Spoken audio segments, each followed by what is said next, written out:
My name is Sarah Rathsack. I have two kids, a 6-year-old and 8-year-old. I'm living with chronic migraine. I feel guilty that maybe the smallest things like dinner isn't made that night, or they have to help themselves to go get things.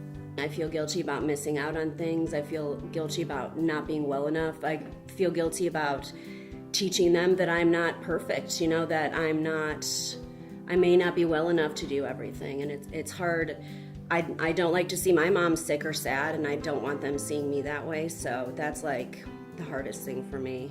I wake up every morning, I go to bed every night with some form of migraine pain and nausea and sensitivities to light and sound and everything else. So on a normal day, I wake up with my kids and we eat our breakfast and I drop them off at school.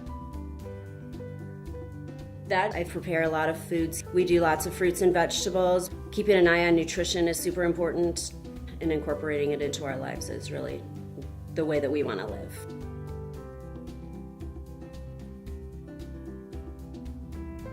Mom guilt, I think, is for everyone. I don't think there is a mom out there that does not feel guilty every day. You probably aren't doing it right if you're not guilty about something, right? I didn't tell them ever that I was sick.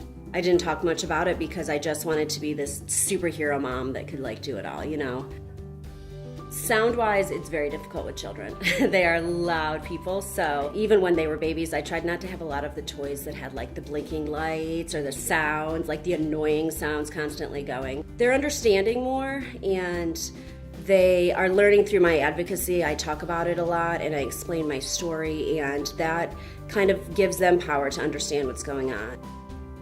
When I'm laying on the couch, they get to snuggle with me. Now that they're learning how to read, they get to read me bedtime stories. So we have some times that even migraine have changed for us, but still are those times that every parent should enjoy.